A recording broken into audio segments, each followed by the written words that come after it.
That's your share, Mom. Now just disappear.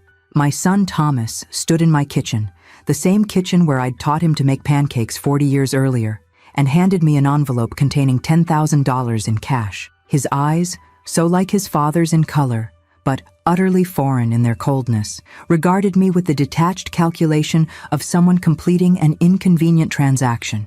I opened the envelope, counted the bills with the deliberate calm I'd perfected during 40 years of teaching high school English, and then did something that clearly unsettled my son.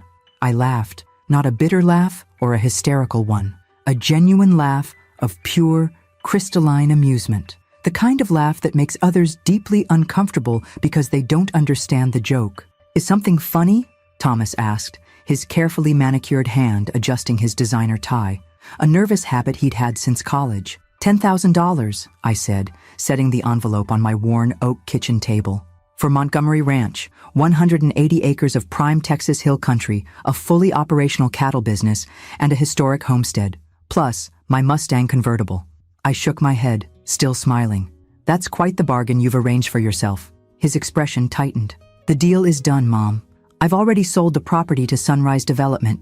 They're breaking ground on a luxury retirement community next month. Your new room at Westridge Retirement Village is ready and waiting. How thoughtful of you to arrange my future, I replied, pouring myself a cup of coffee from the pot that had been brewing when he arrived.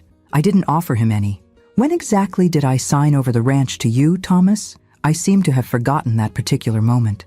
A flicker of unease crossed his face before his businessman's mask reasserted itself. Last year, after your hospitalization for pneumonia, we agreed it made sense for me to handle the property matters so you wouldn't have to worry about them. The lie was so bold, so utterly fabricated, that I almost admired the sheer audacity. I had indeed been hospitalized briefly the previous year, but no such conversation had occurred, and I had certainly signed no transfer documents. I see, I said, sipping my coffee. And the Mustang? When did I agree to part with the car your father gave me for our 25th anniversary? Mom, don't make this difficult, Thomas sighed, glancing at his Rolex. The buyer is coming from Houston tomorrow to collect it. I got you top dollar, $75,000. That's included in the overall settlement with Sunrise. I nodded thoughtfully. So generous of you to negotiate on my behalf. And this $10,000? I tapped the envelope. That's my cut of the nearly $3 million you're receiving for property you don't own? Thomas's patience visibly frayed. Look, I didn't have to give you anything. The ranch is mine, has been for months. I'm trying to do right by you, setting up a nice place where you'll be taken care of, giving you some spending money to ease the transition. Most kids would just ship their aging mother off to the cheapest nursing home they could find. Most kids, I agreed mildly, don't forge documents to steal their mother's property either. His face flushed, the first genuine emotion he'd displayed since arriving. I didn't forge documents, I finished for him. Commit elder fraud? Sell property that isn't yours? Arrange the disposal of a classic car you don't own? Is that what you were going to deny, Thomas? The momentary crack in his composure sealed itself as he straightened, adopting the condescending tone I'd come to recognize in recent years, the one that suggested I was becoming senile or confused. Mom, we've discussed this multiple times. You agreed the ranch was too much for you to manage alone. You signed the transfer papers. If you're having trouble remembering these conversations, that's exactly why this move is necessary. I set my coffee cup down with deliberate care.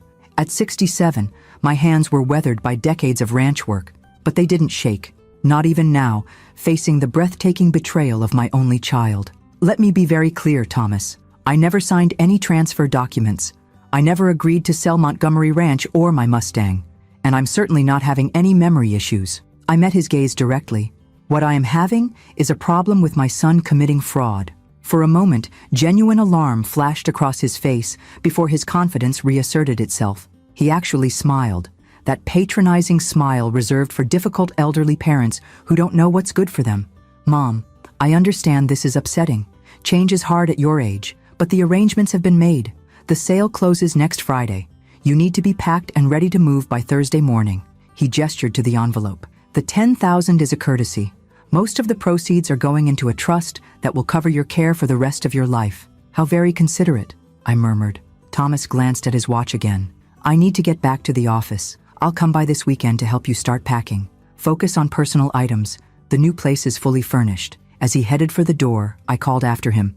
Thomas, one question. He paused, turning with visible impatience.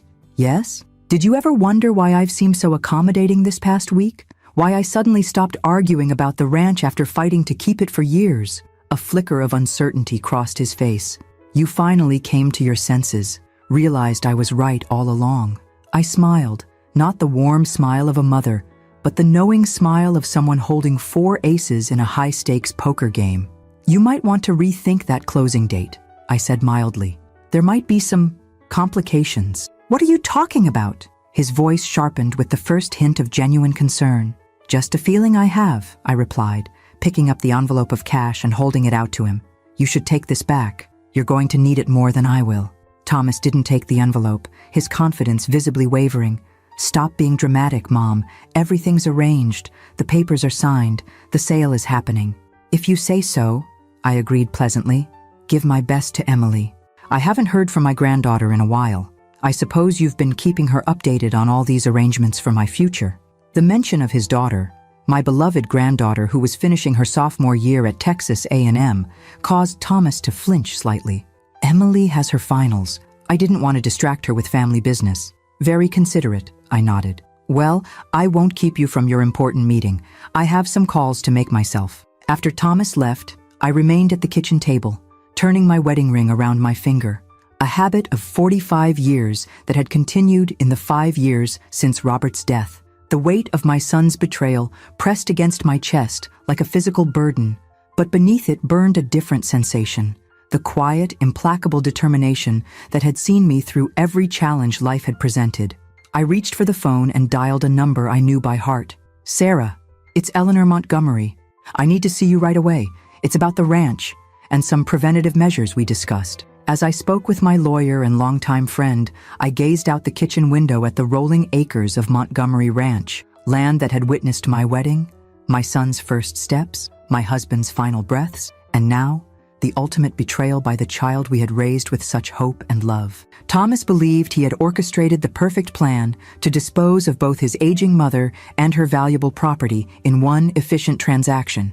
He assumed I was just another confused old woman, easily manipulated and ultimately powerless.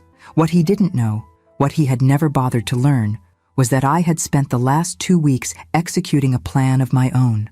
A plan that would not only protect my property, but would teach my son a lesson he would never forget. The $10,000 in cash still sat on my kitchen table, his insulting severance package for a lifetime of motherhood. I would leave it there, a monument to his greed and my disappointment, until he discovered exactly what I had done. I picked up my coffee cup, took a satisfied sip of the now cooling brew, and allowed myself another small laugh. By this time next week, Thomas would understand the full meaning behind the old saying about teaching grandmothers to suck eggs. Or in Texas terms, never underestimate an old ranch woman who spent her life outthinking everything from cattle rustlers to drought to bank loans. Thomas was about to learn that lesson the hard way. If you're watching, please subscribe to the channel, like it, and tell me in the comments where you're watching from. I'd suspected Thomas was up to something for months. Call it mother's intuition, or simply the awareness that comes from raising a child from infancy. I knew when my son was plotting. The sudden solicitousness, the repeated concerns about my ability to manage the ranch, the convenient appearance of retirement community brochures on my coffee table after his visits. But suspicion crystallized into certainty 3 weeks ago, when my neighbor Martha Jameson called on a Tuesday morning. Ellie, she'd said, her Texas drawl more pronounced when she was agitated. I just saw Thomas out with some men in suits. They were walking your south boundary with surveying equipment. That single observation had been the pebble that started the avalanche. Within hours, I'd confirmed what my maternal heart had been denying. My only child was actively working to take my home against my wishes. A lesser woman might have confronted him immediately, let emotion dictate her response. But 40 years of managing both teenage students and temperamental livestock had taught me patience. So instead of a confrontation, I began my own quiet campaign. My first call had been to Sarah Lawson, my lawyer, friend, and fellow survivor of both widowhood and raising headstrong children. Within 24 hours, we'd assembled what she jokingly called Team Eleanor. Herself, a private investigator named Jackson Reynolds, and my banker of 20 years, Marjorie Wilson. He's got a problem, Jackson had told me during our first meeting, his weathered face grave as he laid out financial records that painted a troubling picture. Montgomery Properties is hemorrhaging money. 3 failed development projects, 2 lawsuits from unpaid contractors, and a line of credit that's maxed out. He needs cash, Sarah had translated, and he sees the ranch as his personal ATM. The revelation had stung more than I cared to admit. Not just the betrayal of trust, but the awareness that my son, raised with such emphasis on honesty and integrity, had become someone who would forge documents and steal from his own mother to save his failing business. The ranch would solve all his problems, Jackson continued. At current market rates, 180 acres of prime hill country land within commuting distance of Austin. We're talking close to $3 million. And Sunrise Development is hungry for exactly this kind of property for their luxury retirement communities. So rather than ask for help or admit his business is failing, he's decided to sell my home out from under me, I had said, the words like ashes in my mouth. Sarah had reached across her desk to squeeze my hand. Ellie, I know this is painful, but we need to focus on protecting you and the ranch. Thomas has already created falsified transfer documents. He's moving quickly. That conversation had set our countermeasures in motion. While Thomas believed he was cleverly maneuvering to sell property he didn't own, I was quietly securing it beyond his reach. Now, as I hung up after confirming the final details with Sarah, I moved to the front porch of the ranch house Robert and I had lovingly maintained for 4 decades. The late afternoon sun bathed the rolling landscape in golden light, illuminating the live oaks that had witnessed generations of Montgomery history. You'd be so disappointed, Robert, I murmured to the empty chair beside me, the one where my husband had spent countless evenings watching the Texas sunset. But I think you'd approve of what I'm about to do. My phone rang, interrupting my communion with Robert's memory. The caller ID displayed Emily, my granddaughter, Thomas's daughter, and the one pure joy that remained undiminished in my life. Grandma? Her voice carried the sunny enthusiasm that always reminded me of Robert. I just finished my last final. I was thinking I could drive out to the ranch tomorrow instead of waiting until the weekend. I've missed you and the horses so much. My heart clenched. Emily didn't know what her father had done, what he was planning to do. Thomas had deliberately kept her in the dark, knowing her loyalty to me and her love for Montgomery Ranch might interfere with his schemes. I'd love that, sweetheart, I said, making a split-second decision. In fact, there's something important we need to discuss, something about the ranch and your father. A pause. Is everything okay, Grandma? You sound different, perceptive as always. Another quality she shared with Robert. We'll talk when you get here. Drive safely and text me when you're on your way. After we hung up, I sat watching the lengthening shadows creep across the pasture where our small herd of Hereford cattle grazed peacefully. Emily's arrival would accelerate my timeline, but perhaps that was for the best. She deserved to know what was happening before it exploded into the open. My Mustang convertible, the 1965 cherry red classic that Robert had surprised me with on our 25th anniversary, sat in the barn where I'd hidden it after learning Thomas had arranged its sale. The thought of him casually disposing of something so precious to me, as if it were just another asset to liquidate, burned like acid in my chest. That's not happening, Robert, I promised the evening air. Not the Mustang, not the ranch, not any of it. My phone buzzed with a text from Jackson. Documents confirmed filed with county clerk. Property transfer complete. Waiting on confirmation of recording. I smiled, feeling the first real satisfaction since discovering Thomas's betrayal. The wheels were in motion now, the trap baited and set. All that remained was to watch it spring shut. Rising from my porch chair, I moved inside to prepare for Emily's arrival. The ranch house, a sprawling, single-story limestone structure that Robert and I had expanded over the decades, felt especially precious now that I'd nearly lost it. Every doorframe marked with grandchildren's growing heights, every worn floorboard that creaked in familiar places, every window framing a view we'd chosen specifically. This wasn't just property.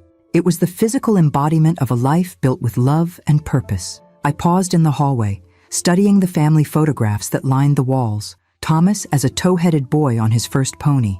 Thomas in his high school graduation cap and gown, flanked by Robert and me, our faces shining with pride. Thomas on his wedding day, young and handsome beside Caroline, who had divorced him when Emily was 7. When had that bright-eyed boy become a man who could coldly orchestrate his mother's displacement? What had I missed in raising him that allowed such calculated betrayal? These questions had tormented me in the quiet hours of recent nights, but I'd found no satisfying answers. Perhaps there weren't any.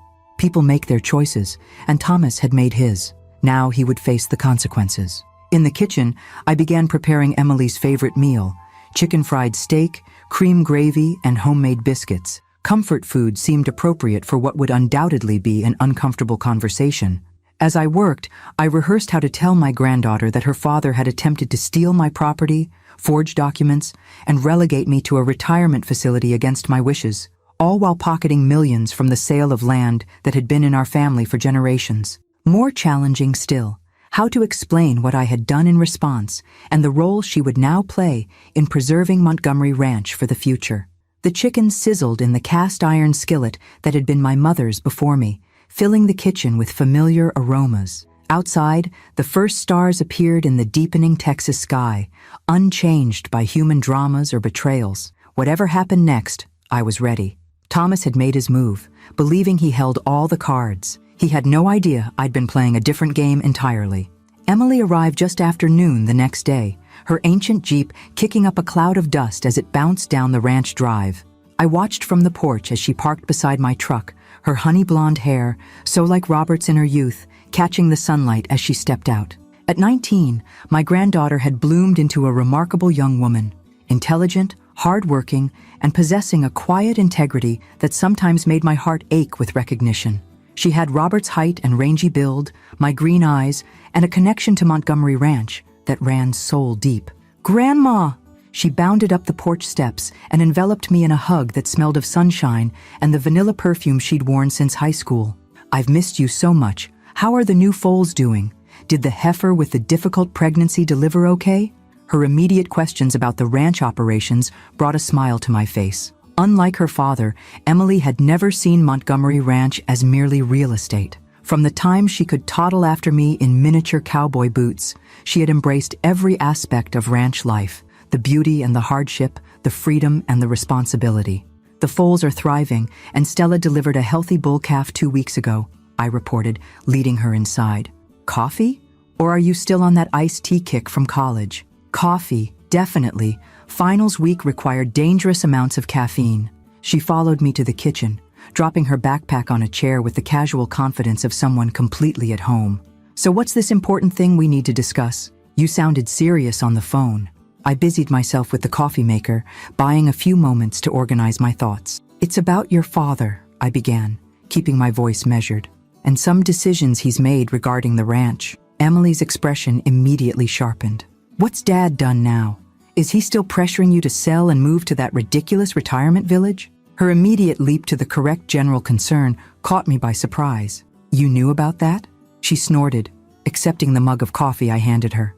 "He's been talking about it for months, told me it was for your own good and that the ranch was too much for someone your age. I told him he was being ridiculous. You're healthier than most people half your age." A wave of gratitude washed over me at her instinctive defense. "It goes beyond pressure now, Em. Your father has taken concrete steps to force the issue." I took a deep breath. "He's forged documents transferring ownership of the ranch to himself and has arranged to sell it to a development company." Emily's coffee mug froze halfway to her lips. "He's what?"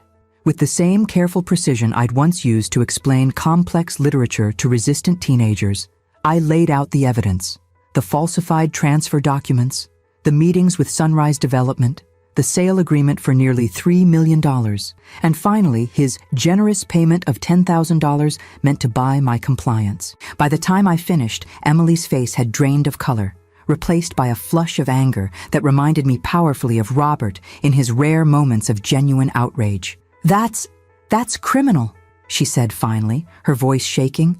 "It's fraud. It's elder abuse. It's—" She broke off, setting down her mug with such force that coffee sloshed over the rim. "I can't believe he would do this. To you. To this place. People sometimes make desperate choices when they're in trouble," I said, surprised to find myself offering context that might mitigate Thomas's actions. "Your father's business is failing. He needs money badly. So he steals from his own mother?" Emily stood up, pacing the kitchen with agitated energy. Sells the ranch out from under you? Tries to ship you off to some glorified nursing home?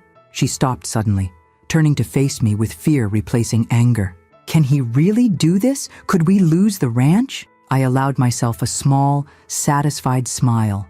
No, he can't. And we won't. Her brow furrowed in confusion. But if he forged documents... I've been aware of your father's scheme for several weeks, I explained, long enough to implement some countermeasures of my own. Relief flooded her face. You've called the police? Not yet, I said, gesturing for her to sit back down. I've taken a different approach. One that protects the ranch permanently while giving your father an opportunity to avoid criminal charges if he chooses to make amends. Over the next half hour, I explained the legal steps I'd taken with Sarah's help. The creation of a conservation easement covering 85% of Montgomery Ranch, ensuring it could never be developed regardless of who owned it in the future, and the transfer of the remaining 15% into Emily's name, with lifetime use rights reserved for myself. The documents were filed yesterday, I concluded. The ranch is now officially protected from development, and you, my dear, are a property owner.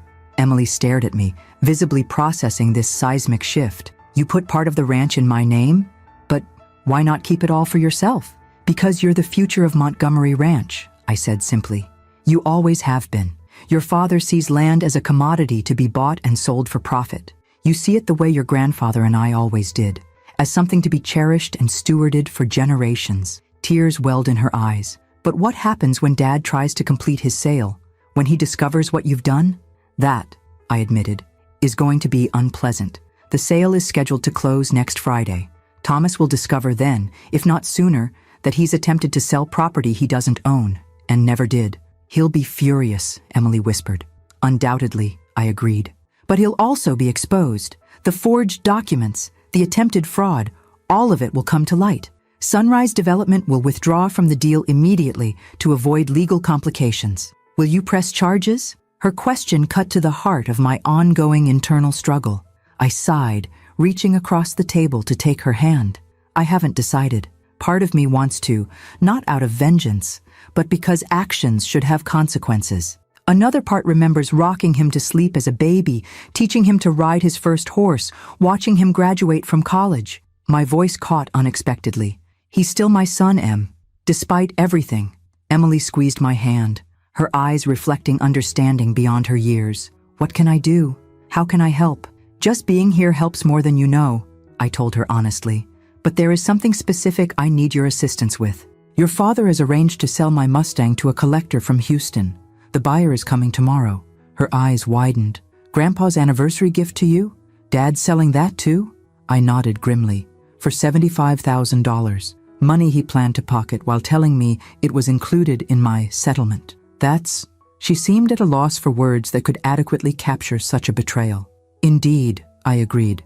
The car is currently hidden in a secure garage in Johnson City, courtesy of the private investigator I hired. I need your help retrieving it and moving it elsewhere before the buyer arrives. Emily's expression shifted from shock to determination. Just tell me when and where. We spent the remainder of the afternoon planning not just the Mustang retrieval, but also preparing for the inevitable confrontation with Thomas. Emily insisted on staying at the ranch until everything was resolved, rearranging her summer job schedule to accommodate the family crisis. As evening approached, we moved to the porch with glasses of iced tea, watching the sunset paint the hills in shades of gold and purple. The comfortable silence between us felt like a balm after the emotional intensity of our conversation. Grandma? Emily finally said, her voice quiet in the gathering twilight. Do you think Dad will ever understand what he almost threw away? Not just the land value, but all of this? Her gesture encompassed the vista before us, the rolling pastures, the ancient live oaks, the sense of permanence and belonging that defined Montgomery Ranch. I considered her question carefully. I don't know, sweetheart. Some people never learn to value what truly matters, but I hope this experience will be a wake-up call, a chance for him to reassess his priorities. And if it isn't, she pressed, then we'll continue without him, I said simply. The ranch will endure, as it has through droughts and floods and family disputes before this one.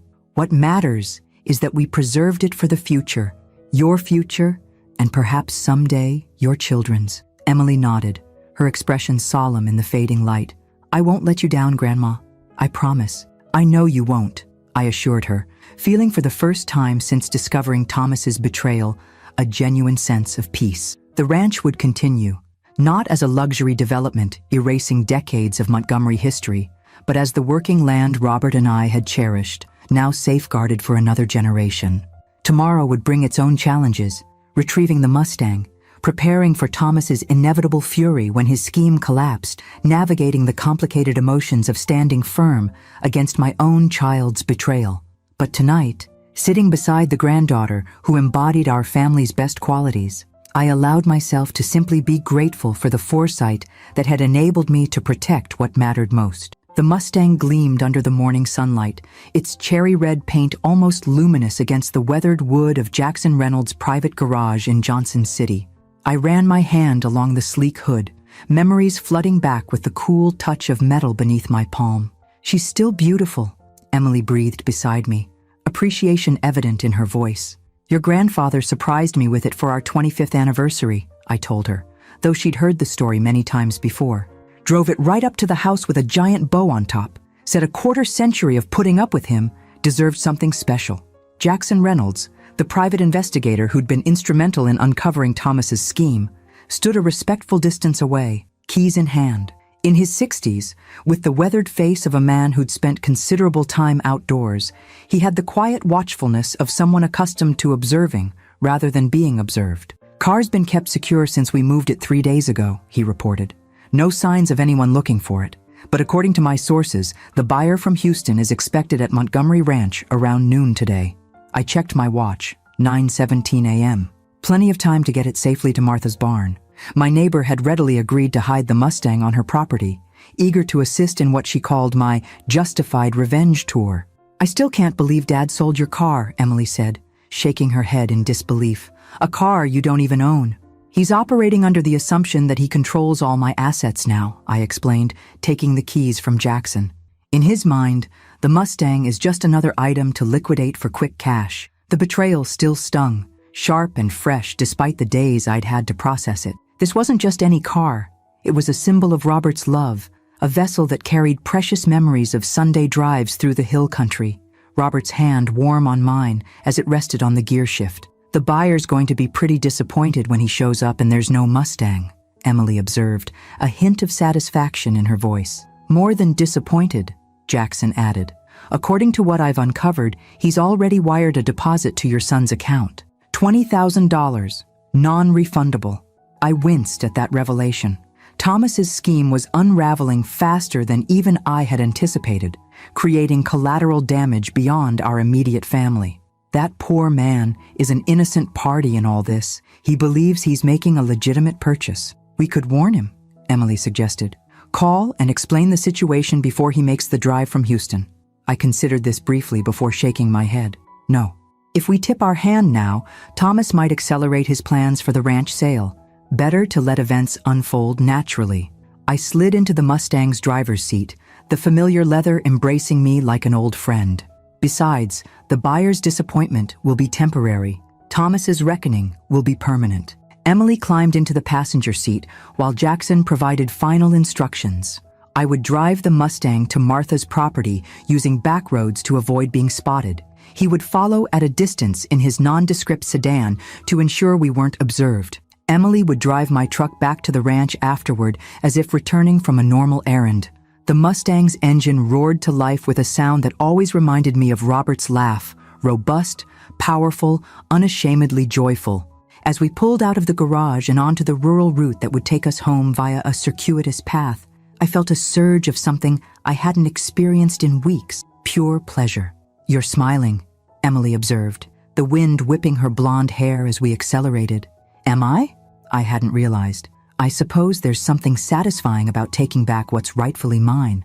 Emily was quiet for a moment, watching the Texas landscape roll by. "What do you think will happen when everything comes out? When Dad realizes you've outmaneuvered him?" It was the question that had kept me awake through too many recent nights. "I expect he'll be furious initially, possibly threatening. Eventually, he'll have to face the reality that his plans have failed, and he's exposed himself to potential criminal charges. Do you think he'll try to fight the property transfers, take you to court?" "He can try," I said, shifting gears with practiced ease as we navigated a winding country road. But the documents are legally sound. The conservation easement is ironclad. And most importantly, he'd have to explain his own fraudulent documents in the process. I glanced at her troubled expression. "What's really worrying you, Em?" She sighed, tugging absently at a loose thread on her jeans. "I'm afraid this will permanently destroy your relationship with Dad, that there won't be any way back from this." The concern struck deeper than I wanted to admit. Despite Thomas's betrayal, he remained my only child, the baby I had nursed, the boy I had raised, the man who, despite his current actions, had once brought me immeasurable joy. "That's up to Thomas," I said finally. "I didn't create this situation. He did. If there's to be reconciliation, it will require genuine remorse and amends on his part." We drove the remainder of the journey in contemplative silence, the Mustang's engine providing a comforting soundtrack to our thoughts. Martha Jameson was waiting when we arrived at her ranch's rear entrance, the barn doors already open to receive our precious cargo. "Ellie Montgomery, you sly fox," she greeted me with a fierce hug as I emerged from the car. "Thomas won't know what hit him." Martha, with her silver braid and perpetually sun-browned skin, had been my closest friend since Robert's diagnosis. At 72, she ran her own small cattle operation with the same determination that had carried her through widowhood 15 years earlier. "Thank you for doing this," I told her as we guided the Mustang into the barn's shadowed interior. "I know it puts you in an awkward position." Martha snorted dismissively. "Honey, the only awkward position will be Thomas trying to explain to that car collector why the Mustang he sold isn't where it's supposed to be." Once the car was safely hidden beneath a tarp in the back corner of Martha's barn, Emily and I returned to my truck. Jackson confirmed he would continue monitoring the situation, particularly the expected arrival of the Houston buyer. "Call me the moment anything happens," I instructed him. "I want to know exactly how Thomas handles the first collapse of his plans." Back at Montgomery Ranch, Emily and I maintained an appearance of normalcy, feeding livestock, checking fence lines, preparing lunch, all while waiting for the inevitable phone call that would signal the beginning of Thomas's reckoning. It came at 12:43 p.m. My phone rang with Thomas's distinctive tone, and I answered with deliberate casualness. "Hello? Where is it?" His voice vibrated with barely controlled fury. "Where the hell is the Mustang?" "Good afternoon to you too, Thomas," I replied mildly. "I'm fine, thank you for asking." "Don't play games with me, Mother." The word sounded like an accusation rather than a relationship. "Mr. Harrington is standing in our driveway with $20,000 already paid and no car to collect. Where did you hide it?" "I didn't hide anything," I said, which was technically true. Martha had done the actual hiding. "Though I'm curious why you think you have the authority to sell my car without my knowledge or consent." His breathing changed, becoming more measured as he visibly attempted to control his temper. When he spoke again, his voice had adopted the condescending tone I'd come to dread. "Mom, we've been through this. All your assets have been transferred to my management. The car sale proceeds are going into your care fund." "Interesting," I mused. "I don't recall signing any documents authorizing you to sell Robert's anniversary gift to me. Perhaps you could refresh my memory about when that occurred?" A pregnant pause filled the line. "This is elder confusion, Mom. We discussed this months ago. You agreed the car was impractical for someone your age." "Did I?" I kept my voice light, almost curious. How strange that I have no recollection of such an agreement. Perhaps I should speak directly with Mr. Harrington and explain the situation. "Don't you dare!" The mask of patience slipped, revealing the panic beneath. "I'll handle this. Just tell me where you've hidden the car, and we can sort everything else out later." "I'm afraid I can't do that, Thomas. The Mustang isn't for sale. Not today, not ever. It was Robert's gift to me, and I intend to keep it." I paused, then added quietly, "Just as I intend to keep Montgomery Ranch." The silence that followed was so complete, I could hear his irregular breathing, the sound of his world beginning to crack around the edges. "We'll discuss this when I come out there," he finally said, his voice tight with suppressed rage. "Don't do anything else." Impulsive. The call ended abruptly. I looked up to find Emily watching me from the kitchen doorway, her expression a mixture of concern and admiration. "He's coming here, isn't he?" she asked. "Yes," I confirmed, setting my phone down with deliberate calm, "and he's furious." "Are you afraid?" Her question was direct, without judgment. I considered it honestly before answering. "Not afraid exactly, Sad, disappointed, resolute. I met her worried gaze with steady confidence, but not afraid. Your father may have forgotten who raised him, but I haven't. I taught high school English to generations of rebellious teenagers while running this ranch alongside your grandfather. I faced down charging bulls, bank foreclosure threats, and your father's teenage years. A smile tugged at Emily's lips. Poor Dad. He has no idea what he's up against. No, I agreed, rising from the kitchen table with newfound energy. But he's about to find out. Thomas arrived 90 minutes later, his black BMW kicking up a cloud of dust, visible from half a mile away. I watched his approach from the porch rocker that had been Robert's favorite, deliberately projecting an air of calm I wasn't entirely feeling. Emily had positioned herself in the kitchen, out of immediate sight but within earshot. We'd agreed that surprising Thomas with her presence might escalate an already volatile situation. The BMW screeched to a halt beside my truck, and Thomas emerged like a thundercloud, his normally immaculate appearance disheveled, his face flushed with anger. He stormed up the porch steps without the courtesy of a greeting. "Do you have any idea what you've done?" he demanded, looming over me in what I recognized as an intentional attempt at intimidation.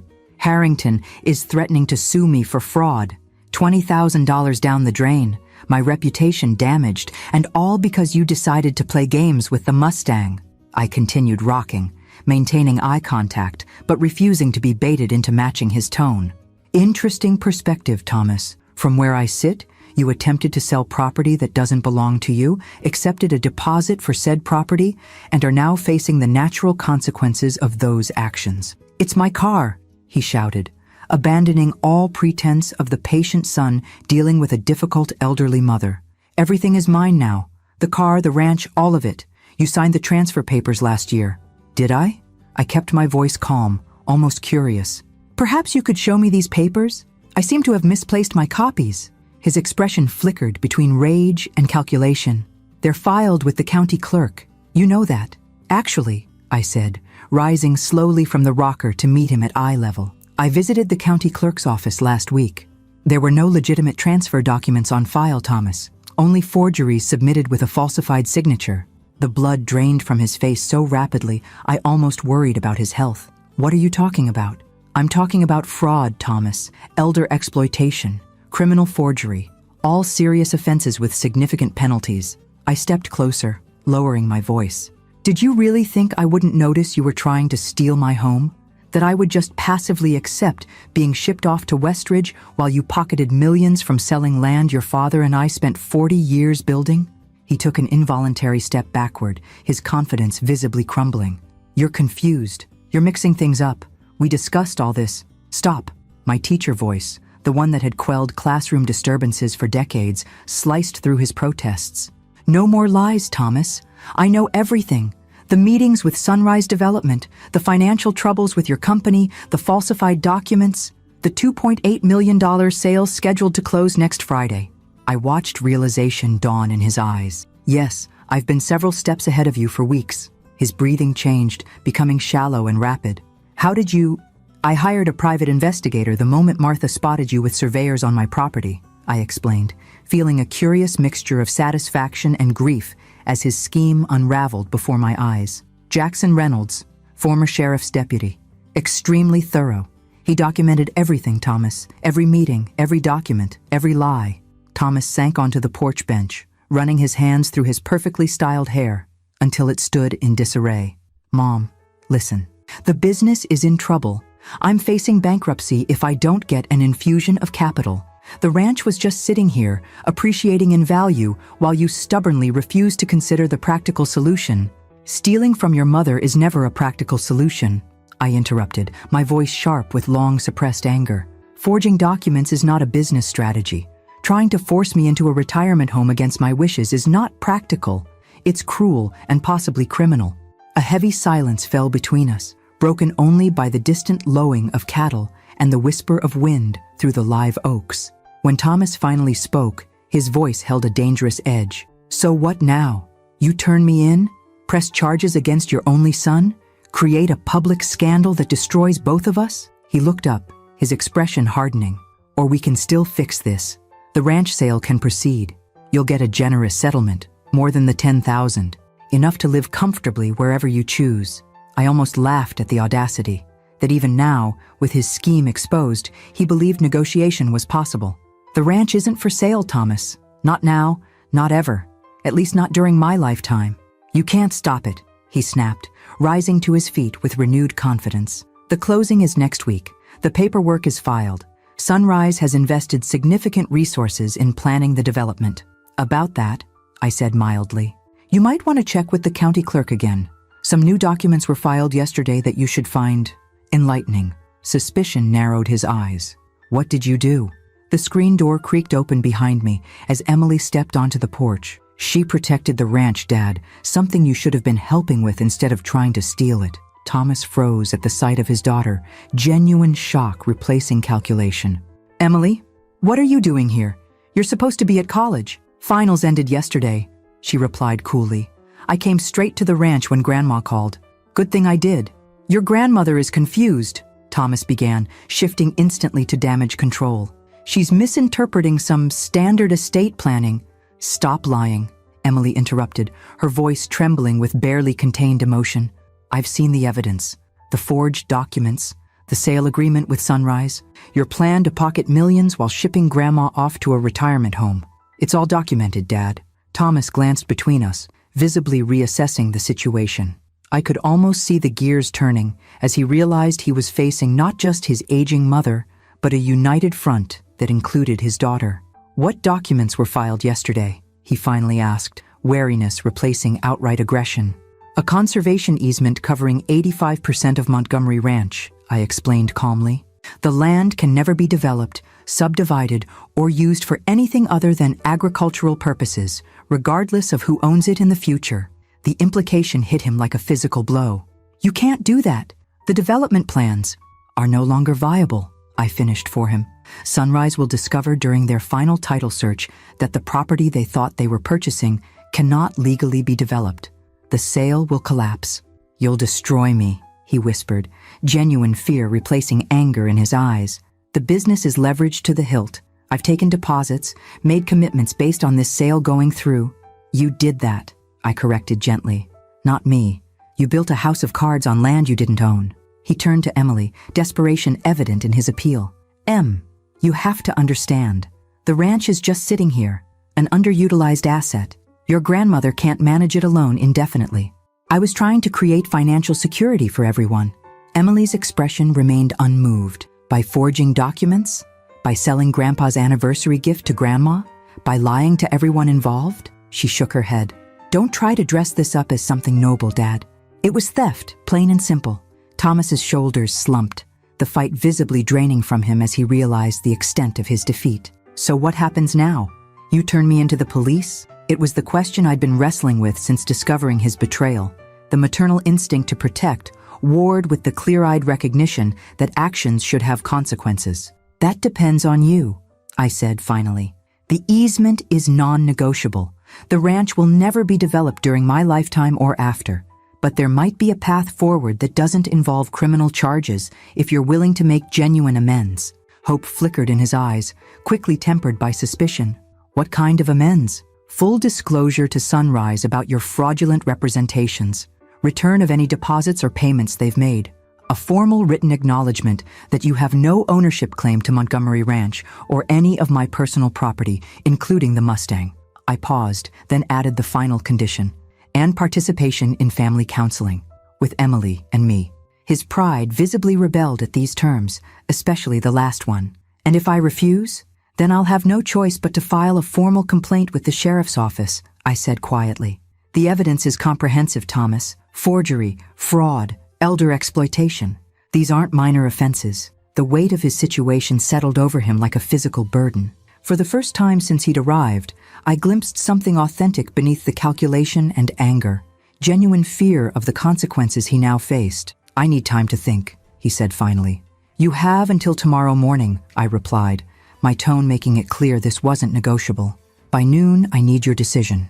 In the meantime, I suggest you contact Sunrise and the Mustang buyer to begin damage control. Thomas nodded mechanically, his customary confidence shattered.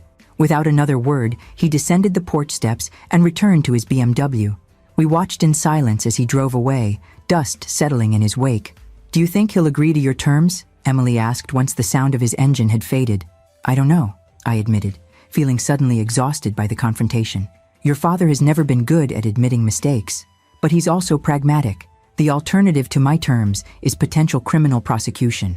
Emily slipped her arm through mine, her solid presence a comfort I hadn't realized I needed. "Either way, the ranch is safe. You won, Grandma." I gazed out at the rolling acres of Montgomery Ranch, pastures Robert and I had cleared together, fences we'd mended side by side, the small family cemetery where he now rested beneath a live oak he'd climbed as a boy. "It's not about winning, Em. It's about protecting what matters." I squeezed her arm gently. "And finding out who you can truly count on when it matters most." Thomas didn't wait until the next day to make his decision.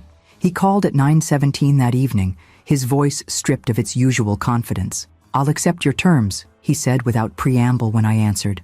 "All of them." I sat on the edge of my bed, phone pressed to my ear, absorbing the surrender in his tone. Despite everything, a mother's instinct to comfort surfaced unexpectedly. I suppressed it. "I'm glad to hear that, Thomas. It's the right choice." "Is it?" Bitterness edged his words. "I'm facing financial ruin, Mom. Sunrise wants their deposit back plus damages. Harrington is threatening legal action over the Mustang. My business is collapsing, and now I have to grovel through family counseling as if I'm some wayward teenager. Those are the natural consequences of your choices," I reminded him gently but firmly. "Not punishment I've invented to hurt you." A heavy sigh traveled through the connection. "I know. That's why I'm calling tonight instead of waiting until morning. I spoke with Sarah Lawson this afternoon." This surprised me. "You contacted my lawyer?" "I needed to understand my legal position," he explained. "She was brutally clear about the evidence against me and what would likely happen if you pressed charges. I made a mental note to thank Sarah for her straightforward assessment. And she mentioned something else, something I didn't know about the conservation easement." His voice caught slightly. "About the remaining 15% of the ranch." "Ah, so he'd learned about Emily's inheritance. What about it?" "You transferred it to Emily." The hurt in his voice was unmistakable. "Not just bypassed me, but actively transferred a multi-million-dollar asset to my daughter instead of me. I transferred it to someone who values Montgomery Ranch for what it is, not what it could be sold for," I corrected, keeping my tone even. "Someone who sees this land the way your father and I always did, as something to be preserved and cherished, not liquidated for quick profit." Silence stretched between us, heavy with unspoken accusations and wounded pride. Finally, Thomas asked, "When do you want to start this reconciliation process?" "Sarah will draw up the formal acknowledgement regarding property ownership for you to sign tomorrow," I told him. "As for Sunrise and Mr. Harrington, I expect you to contact them immediately to begin making amends. The family counseling can wait until next week. Give us all a little time to process recent events." "Fine." His clipped tone suggested this was anything but fine, yet he was in no position to argue. "I'll come by tomorrow at 10 to sign whatever Sarah prepares." After we hung up, I sat motionless for several minutes, turning the conversation over in my mind. Thomas had agreed to my terms, yet something in his voice troubled me, a brittle quality that suggested capitulation rather than genuine understanding. Emily knocked softly on my bedroom door, poking her head in when I called out. "Was that Dad?" I nodded, patting the space beside me on the bed. "He's agreed to everything. He'll be here tomorrow to sign the formal acknowledgement." She sat next to me, drawing her knees up to her chest in a posture that suddenly reminded me of her childhood. "Do you think he means it? That he's really sorry?" "I think he's sorry he got caught," I said truthfully. "Whether that evolves into genuine remorse for his actions remains to be seen." Emily rested her chin on her knees, looking younger than her 19 years. "I keep trying to reconcile the Dad I thought I knew with someone who would forge documents and try to sell your home out from under you. It doesn't compute." I slipped an arm around her shoulders, drawing her close. "People are complicated, Em. They can be loving in some contexts and ruthless in others. Your father has always been ambitious and sometimes willing to cut corners to achieve his goals. But this was different," she insisted. "This was calculated, cruel." "Yes," I agreed, unable to sugarcoat this painful truth. It was. We sat in silence for a few moments before Emily asked the question I'd been dreading. "Can you ever forgive him?" It was the heart of the matter, the question I'd been asking myself through sleepless nights since discovering Thomas's betrayal. Could I forgive my only child for attempting to discard me like an inconvenient possession? For treating the home his father and I had built as nothing but a financial asset to be liquidated? Forgiveness isn't a single decision, I said finally. It's a process, and it requires genuine repentance from the person who caused the harm. I squeezed her shoulder gently. I'm willing to work toward forgiveness if your father is willing to earn it through changed behavior. Emily nodded thoughtfully. I'm still so angry with him, but he's still my dad, and he's still my son, I acknowledged. Family relationships are resilient, but not indestructible. They can withstand significant strain, but they require care and honesty to heal once damaged. After Emily returned to her own room, I found myself unable to sleep. I moved to the porch, settling into Robert's chair, as I had countless nights since his passing. The moon hung low over the eastern pasture, casting silver light across the landscape we had loved together. I wish you were here for this, Robert, I murmured to the empty chair beside me. You always knew how to reach Thomas when he lost his way. Morning arrived with the clear brilliance typical of Texas Hill Country Springs. I rose early, completing ranch chores with Emily's help before preparing for Thomas's arrival. Sarah had called to confirm she would bring the documents at 10, having worked late into the evening to prepare them. They arrived together, Sarah's sensible sedan followed by Thomas's BMW, exactly at 10. I greeted them on the porch, noting Thomas's haggard appearance. His usually immaculate clothing looked slept in. Dark circles shadowed his eyes, and his movements lacked their customary confident precision. Coffee? I offered as they entered the house. Please, Sarah accepted with a warm smile. Thomas merely nodded, avoiding direct eye contact as he followed us to the kitchen where Emily was already seated at the table. Good morning, Dad, she said, her tone carefully neutral. Emily. He acknowledged her with obvious discomfort. I didn't expect you to be here for this. I'm a stakeholder now, she reminded him, a hint of steel beneath her calm exterior. And I want to witness this personally. Sarah, ever the professional, smoothly directed the conversation to the matter at hand. I've prepared the formal acknowledgement as requested, Thomas. It states that you recognize Eleanor Montgomery as the sole legitimate owner of Montgomery Ranch and all personal property therein, including the 1965 Ford Mustang convertible. It further acknowledges that any documents suggesting otherwise were created without her knowledge or consent. She slid the papers across the table to Thomas, who stared at them without immediately reaching out. And if I sign this? If you sign and comply with all the terms we discussed, making full restitution to Sunrise Development and Mr. Harrington, participating in family counseling, and refraining from any further attempts to claim Eleanor's property, then she has agreed not to pursue criminal charges related to the document forgery and attempted fraud. Thomas finally reached for the papers, scanning them with the practiced eye of someone accustomed to legal documents. This is comprehensive. It needs to be, Sarah replied simply. After several minutes of silent reading, Thomas looked up at me. This doesn't just protect you legally. It humiliates me professionally. If this becomes public, it won't become public unless you violate the terms, I interrupted. I have no interest in publicizing family difficulties, Thomas. I just want to ensure my home and property remain secure. He stared at me for a long moment, something unreadable flickering in his eyes. Then, with a resigned sigh, he reached for the pen Sarah offered. His signature, normally bold and assertive, looked shaky on the document. I'll need to make arrangements for the restitution payments, he said, after Sarah had witnessed and notarized the signatures. My liquidity is challenged at the moment. Sarah can help structure a payment plan if necessary, I offered, watching him carefully. The important thing is making good faith efforts to repair the damage. Thomas nodded mechanically, his expression suggesting he was already calculating financial scenarios in his head. The businessman in him had taken over, focusing on pragmatic solutions rather than emotional reconciliation. As Sarah gathered the signed documents, Thomas finally met my gaze directly. Are you satisfied now? Have I been sufficiently humbled? The bitterness in his tone caught me off guard. This isn't about humbling you, Thomas. It's about protecting what's mine and establishing boundaries that should never have been crossed. Of course, he replied, his voice hollow. You've made your point crystal clear. The ranch means more to you than I do.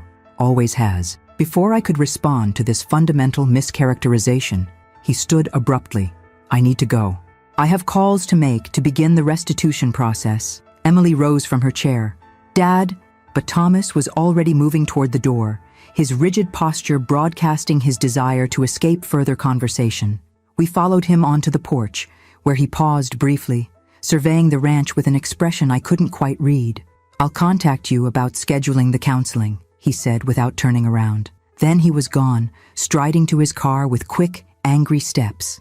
As his BMW disappeared down the drive, Emily turned to me with troubled eyes. "That didn't feel like reconciliation." "No," I agreed quietly. "It didn't." Sarah, who had witnessed the entire exchange with professional reserve, offered a gentle perspective. "Healing isn't linear, Eleanor.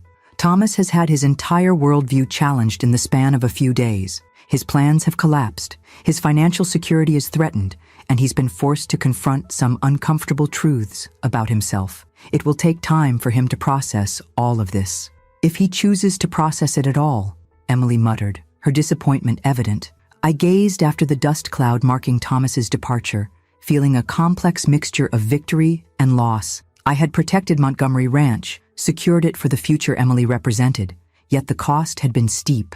The already strained relationship with my only child now hung by the barest thread, weighted with resentment and wounded pride on both sides. "We've done what needed to be done," I said finally, as much to convince myself as the others. "The rest is up to Thomas." 3 weeks passed with minimal contact from Thomas. He sent formal emails documenting his restitution arrangements with Sunrise Development and the Mustang buyer, copied to both Sarah and me, business-like communications devoid of personal content.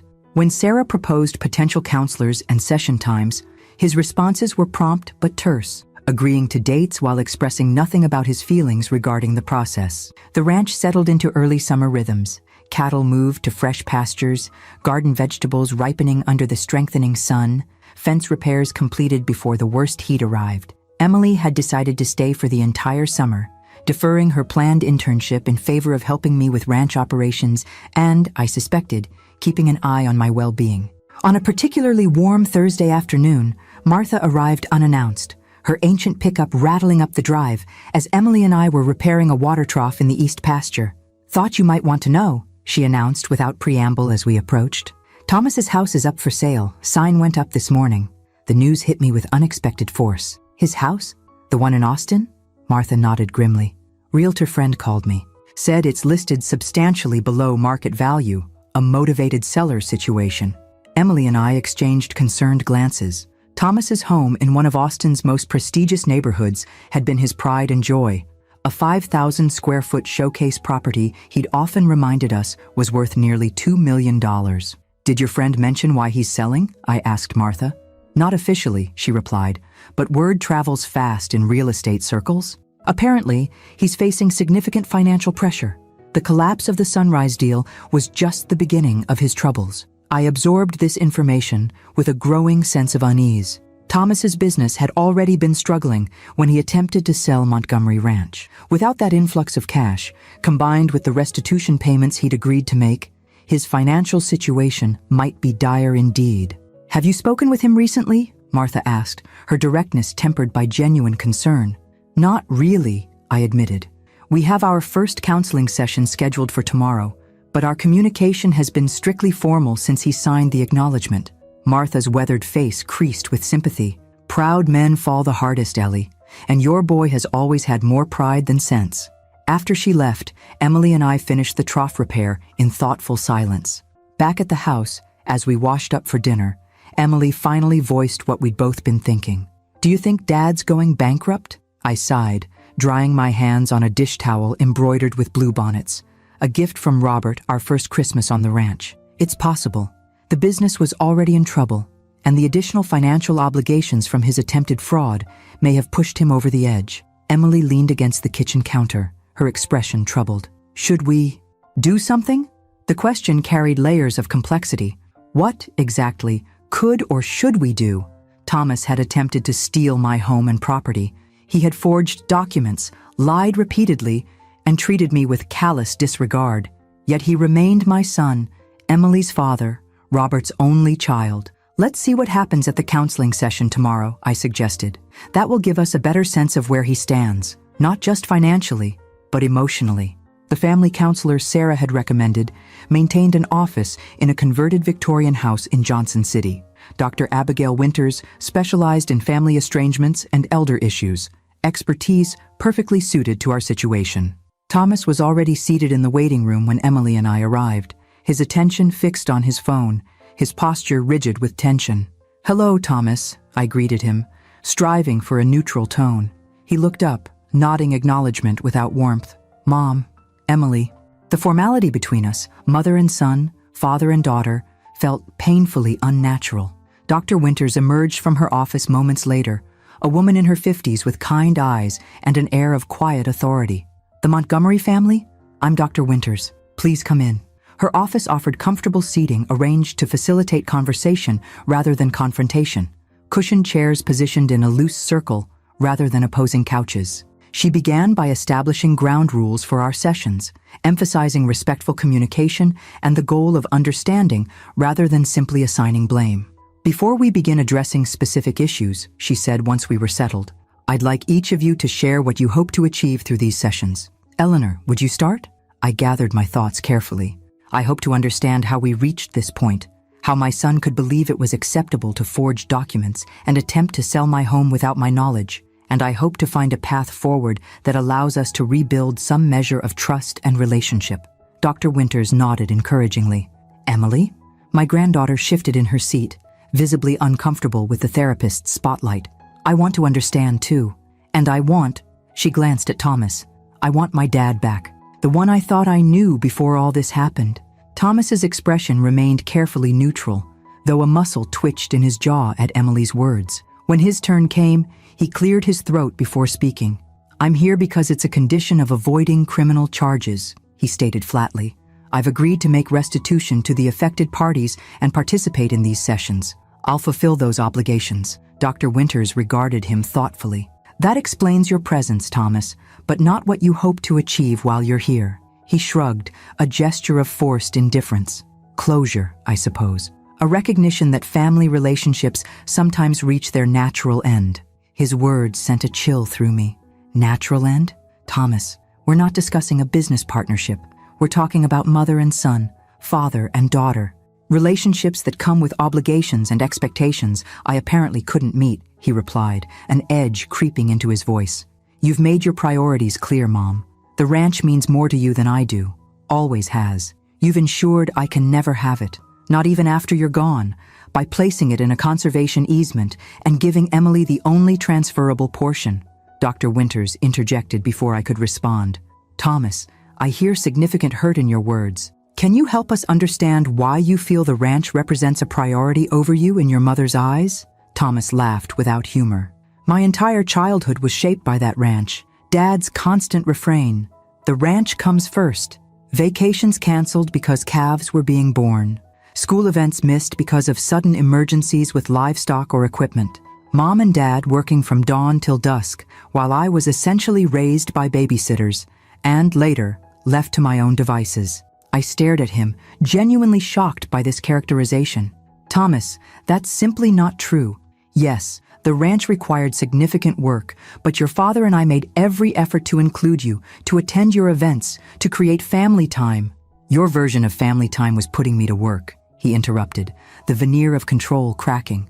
"Mending fences, moving cattle, endless chores. While my friends were going to summer camp or Disney World, I was learning to castrate bull calves and dig post holes in rocky soil." Emily shifted uncomfortably beside me. "Dad, I've always loved working on the ranch with Grandma. It never felt like a burden." "Because it was your choice," Thomas snapped. "You got to visit, enjoy the fun parts, then return to your normal life. I had to live it every day, watching my parents pour their love and energy into land and livestock while treating me like just another ranch hand."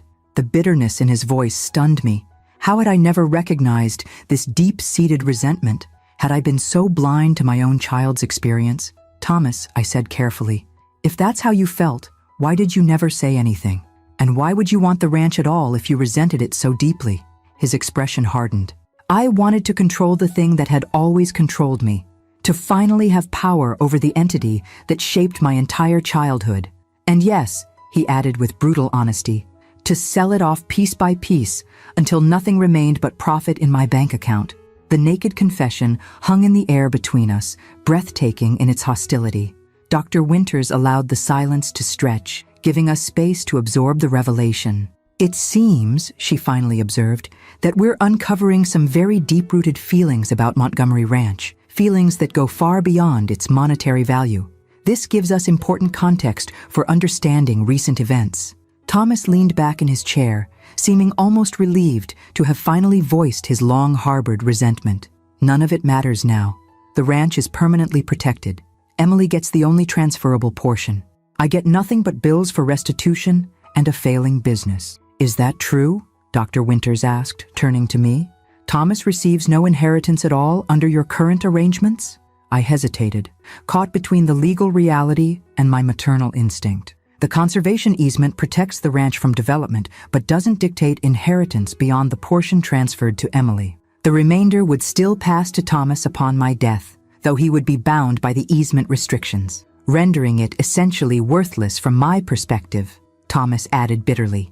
"Land that can't be developed or subdivided has minimal value in today's market. Unless you value it for what it is," Emily pointed out quietly, "rather than what it could be converted into." The simple observation seemed to penetrate Thomas's armor in a way nothing else had. He looked at his daughter for a long moment, something shifting in his expression. "That's the heart of it, isn't it?" he finally said. "I never valued the ranch for what it was, only for what it could give me." It was the first honest self-reflection I'd heard from him since this ordeal began, a tiny crack in the wall of justification and blame he'd constructed. Dr. Winters recognized it too, gently guiding the conversation toward exploring this insight further. By the session's end, we had reached no grand reconciliation, but something fundamental had shifted. Thomas had revealed the true source of his antagonism toward Montgomery Ranch, not just financial desperation, but a lifetime of perceived emotional neglect connected to the demands of ranch life. As we prepared to leave, Dr. Winters suggested we each reflect on what we'd learned before our next session. Thomas lingered in the parking lot beside his car as Emily and I approached mine. "Is it true?" he asked abruptly. "About the house? Martha says you know it's for sale." I nodded, seeing no reason to pretend ignorance. "She mentioned it yesterday." He looked away, studying the distant hills as if they held answers to unasked questions. "The business is failing. Completely. The house sale might cover existing debts, but there's nothing left after that." The admission clearly cost him. Thomas had always presented himself as successful, competent, in control. Acknowledging failure, especially to me, represented a significant breach in his carefully maintained facade. "What will you do?" I asked, genuine concern overriding lingering anger. He shrugged, a gesture attempting casualness but conveying profound uncertainty. "Start over, I guess. At 42, with no assets, damaged professional reputation, and child support payments I can barely meet." Emily stepped forward, her expression softening. "Dad, where will you live after the house sells?" "I'm looking at apartments," he replied, not meeting her eyes. "Nothing fancy, obviously." A moment of silence stretched between us, filled with unspoken questions and tentative possibilities. Finally, I found myself saying words I hadn't planned or even consciously considered. "The old foreman's cottage on the west edge of the ranch has been empty since Miguel retired. It needs work, but it's structurally sound." Thomas stared at me, clearly struggling to process the implicit offer. "You're suggesting I move into the cottage? On the ranch?" "If you need a place to stay while rebuilding," I clarified, as surprised by my offer as he was. "It would be temporary, of course." "Of course," he echoed, something unreadable flickering in his eyes. "I'll think about it." As he drove away, Emily turned to me with raised eyebrows. "That was unexpected. Are you sure about this?" I wasn't sure at all. The idea had emerged spontaneously, perhaps from that reservoir of maternal instinct that never quite empties, no matter the hurt or betrayal. Or perhaps from the new understanding of Thomas's relationship with the ranch, the resentment that had festered beneath the surface for decades. "We'll see if he accepts," I said finally. Sometimes healing begins with the smallest acts of grace. Thomas called 3 days later. His voice carried an unfamiliar quality, hesitation mingled with forced casualness. "I've been thinking about your offer," he said after minimal pleasantries. "The foreman's cottage. I'd like to see it again before deciding. I agreed to meet him that afternoon, a strange nervousness fluttering in my stomach as I waited for his arrival. Emily had gone into town for supplies, leaving me to face this moment alone. Perhaps that was best. Thomas and I had 42 years of shared history to navigate, most of it now recontextualized by his revelations in therapy. The cottage sat on the western edge of Montgomery Ranch, a simple limestone structure nearly as old as the main house. Miguel Rodriguez, our longtime foreman, who had retired to live with his daughter in San Antonio 2 years earlier, had maintained it meticulously during his tenure. Still, after 2 years of vacancy, nature had begun reclaiming its territory. Wildflowers crowding the front path, live oak branches scraping against the roof, dust coating the windows. I was waiting on the small porch when Thomas's BMW appeared. He'd traded in his usual business attire for jeans and a button-down shirt, clothes more appropriate for inspecting a rural property, but still carrying an urban crispness that seemed at odds with the setting. "It's smaller than I remembered," he observed as he approached, studying the cottage with appraising eyes. "You haven't been inside since you were a teenager," I reminded him, unlocking the front door. "Your perspective has likely changed." The interior revealed a simple 2-bedroom dwelling with an open living/kitchen area, functional bathroom, and screened back porch. Miguel's furnishings remained, sturdy, practical pieces suited to a working man's needs, though I had removed personal items after his departure.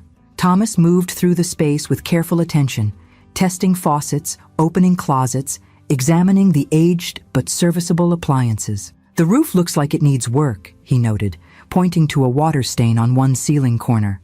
"Yes, there's a leak that developed last winter. I haven't had a chance to address it yet."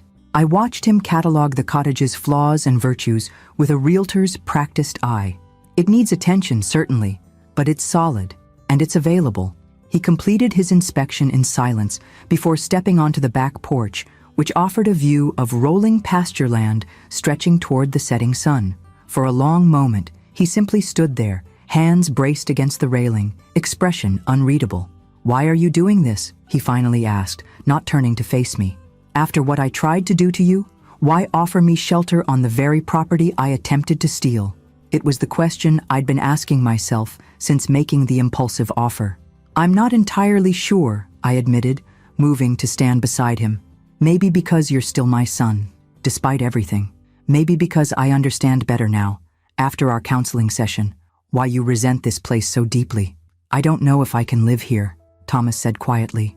"Surrounded by everything I tried and failed to control, a daily reminder of my failure." The vulnerability in his voice, so unlike the confident, sometimes arrogant man I was accustomed to, caught me off guard. "Perhaps that's precisely why you should," I suggested gently. "Not as punishment, but as an opportunity to develop a different relationship with this land." He glanced at me sideways. "You sound like Dr. Winters." "She makes sense sometimes," I acknowledged with a small smile. "Thomas, I'm not offering the cottage as some grand gesture of forgiveness. What you did was deeply wrong, and rebuilding trust will take time. I'm offering it because you need a place to stay and because—" I hesitated, searching for the right words. "Because maybe it's time we both tried to understand each other better." Thomas turned to face me fully, the setting sun illuminating the new lines of strain around his eyes. "My house closes next week. The business is effectively bankrupt. I'll be dissolving the LLC after settling remaining obligations. I've applied for several positions with established firms, but my recent issues have complicated matters." The clinical recitation of his collapse carried more impact than any emotional appeal could have. This was my son, Robert's son, facing complete professional and financial ruin at 42. "The cottage is yours if you want it," I said simply. "No rent for the first 3 months while you get back on your feet. After that, we can discuss reasonable terms." His eyebrows rose slightly. "No strings attached? No demands for groveling apologies or ranch chores as penance? The only requirement is continued participation in family counseling," I clarified. "As for ranch work, this is a working property, Thomas. Everyone who lives here contributes in some way, but we can discuss what that looks like for you." He nodded slowly, his gaze returning to the pasture view. "I'll need to do some repairs. The roof, obviously, probably the bathroom plumbing. The kitchen could use updating. If you're willing to do the work, I'll cover materials," I offered, recognizing this focus on practical matters as his way of processing the situation. "I'll think about it," he said, though his tone suggested the decision was already made.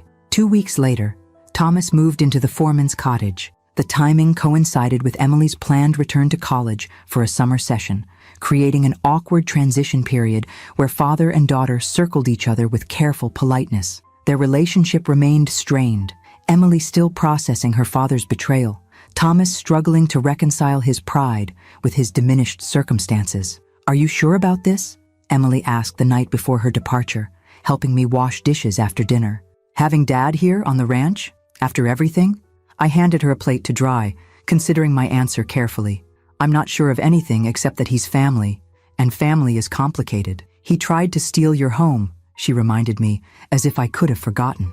"Yes, and now he's lost his." I glanced out the kitchen window toward the cottage, where lights glowed softly in the gathering dusk. "I'm not excusing what he did, Em, but I'm trying to understand it better." She set the dried plate in the cupboard with more force than necessary. "Understanding doesn't erase consequences." "No," I agreed, "but it might help prevent history from repeating itself." After Emily left for college, a strange new rhythm established itself at Montgomery Ranch. Thomas spent his days alternating between job searches conducted via laptop on the cottage's porch and steady progress on repair projects. Our interactions remained cautious. Cordial greetings when paths crossed, occasional updates on practical matters, careful avoidance of deeper subjects outside our bi-weekly counseling sessions. Those sessions had continued, now without Emily. Dr. Winters gently guided us through excavating decades of misunderstanding and unspoken expectations. Thomas spoke of childhood resentments, feeling secondary to the ranch's demands, perceiving the land as a rival for his parents' attention. I shared my own perspective, the values Robert and I had hoped to instill through ranch work, our attempts to build family traditions within the rhythms of agricultural life, our genuine belief that we were providing him with invaluable life experience. "You both experienced the same events through completely different lenses," Dr. Winters observed during one particularly difficult session. "Neither perspective is entirely right or wrong, just profoundly different." Gradually, almost imperceptibly, something shifted between us. The careful distance began to shrink, not through dramatic gestures or emotional declarations, but through small, everyday moments. I noticed Thomas had fixed the broken hinge on the main barn door, a repair I'd been postponing for months. He commented with surprising accuracy on a limping heifer I hadn't yet had time to examine.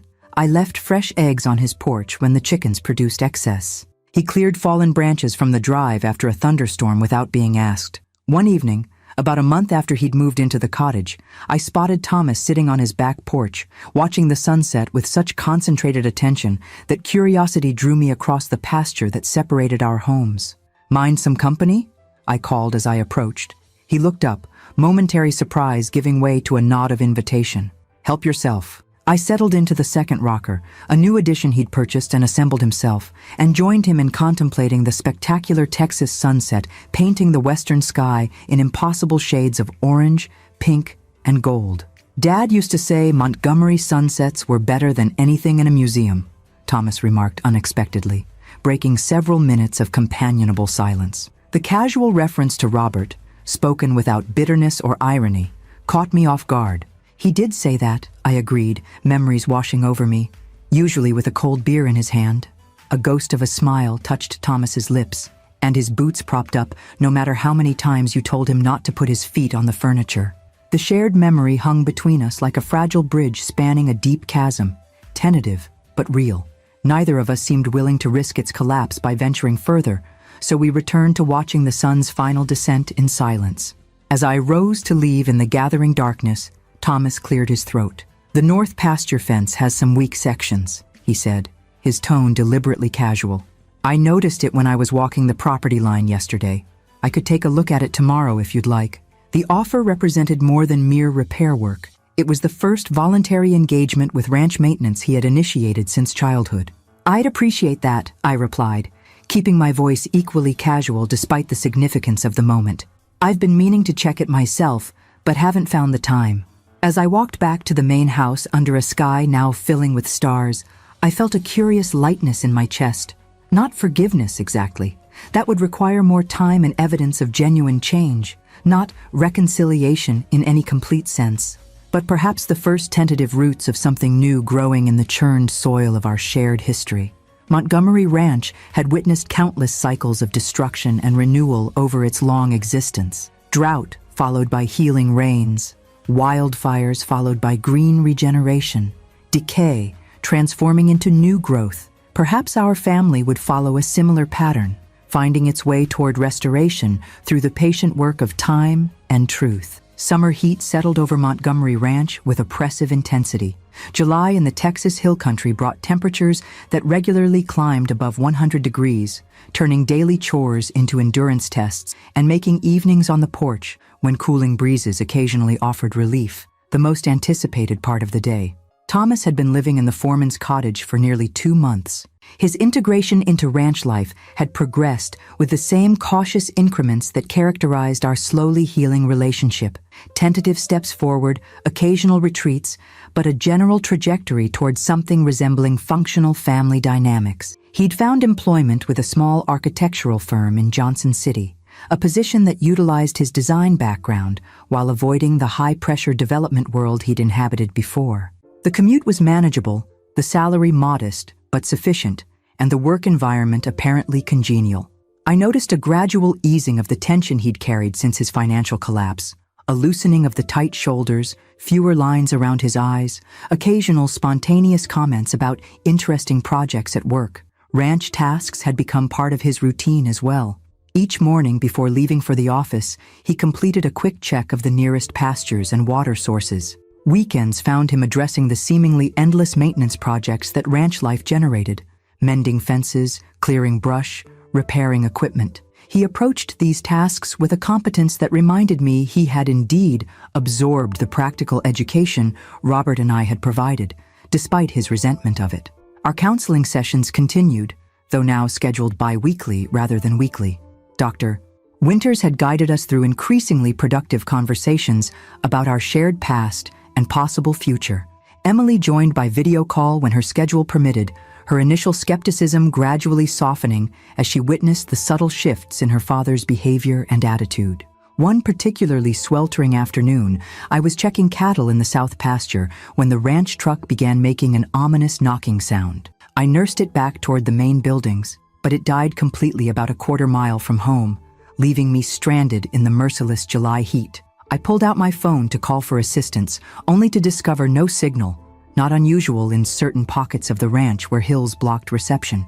With no choice but to walk back, I gathered my hat, water bottle, and began the trek across the sun-baked pasture. The temperature must have been hovering around 102 degrees. Within minutes, sweat soaked my shirt and trickled down my face despite the protection of my wide-brimmed hat.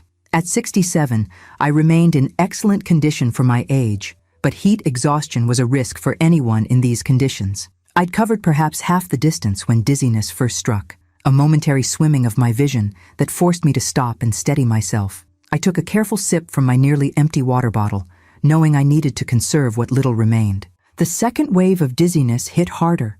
The landscape tilted alarmingly, and I found myself on one knee without quite remembering how I'd gotten there. Distant alarm bells sounded in my mind. I recognized the symptoms of heat exhaustion progressing toward heat stroke, a potentially deadly condition if not addressed quickly. Need to reach shade, I muttered to myself, struggling back to my feet. The nearest tree stood about 50 yards away, a lone live oak offering the only relief in the open pasture. I focused on it like a shipwreck survivor spotting land, forcing one foot in front of the other. I never reached it. The third wave of dizziness brought complete disorientation. The ground seemed to rise up to meet me, and darkness crowded the edges of my vision. My last coherent thought was a detached observation. Robert always said this land would claim me eventually. Just didn't expect it quite so soon. I awoke to the sensation of movement and the sound of labored breathing. Opening my eyes revealed a swaying landscape and Thomas's strained profile. He was carrying me, actually carrying me, across the pasture toward the house, his face flushed with exertion and concern. "Thomas?" My voice emerged as a croak. You know, before I end this video, I want to talk to you for a moment. Not as a narrator, not as someone telling a story, but just as someone sitting across from you, reflecting on what we just experienced together. Because stories like this, they don't just come and go, they stay. They linger in your mind, in your chest, in that quiet space where you start asking yourself questions you didn't expect. I remember the first time I came across a story like this. It wasn't dramatic in the way movies are. There were no grand speeches, no perfect endings, just the woman facing things that felt impossibly heavy. And yet, somehow, she kept going. Not because she had all the answers, not because she wasn't afraid, but because something inside her refused to give up. And I think that's what makes stories like the one you just watched so powerful. It's not about perfection. It's not about always winning. It's about endurance. It's about what happens when the world tries to defy you, limit you, silence you, and you still choose to stand. Even if your voice shakes, even if your steps are slow.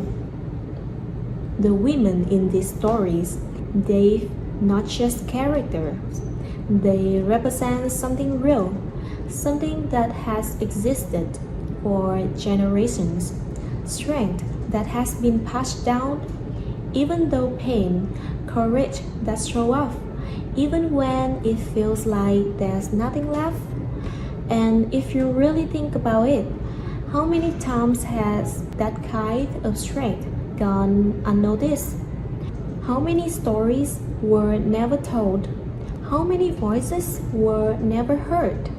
That's why this channel exists, to create a space where those stories are not just told but felt, where every moment of struggle matters, where every act of courage, no matter how small, is seen, and where rising again and again becomes something worth honoring. Maybe there was a moment in this story that hit you a little differently. Maybe it reminded you of someone you know. Maybe it reminded you of yourself. And if it did, I hope you hold on to that. Because strength doesn't always look like what we expect. Sometimes it looks like surviving one more day. Sometimes it looks like walking away. Sometimes it looks like starting over when everything in you is tired. But it's still strength and it still matters. So as you leave this video, don't just move on to the next thing right away. Sit with this for a second. Think about the journeys you just witnessed. Think about what it represents. And most importantly, remember that every story like this is the reminder of something powerful. That no matter how many times someone is pushed down, no matter how many systems try to break them, there is always the possibility of rising again. If this story meant something to you, I'd love for you to stay with us on this journey, because there are so many more stories waiting. Stories that will challenge you, move you, and maybe even change the way you see the world just a little bit. Thank you for being here with me, truly. And until the next story, take care of yourself, keep your heart open, and never forget how powerful it is to rise, even when it's hard. Bye.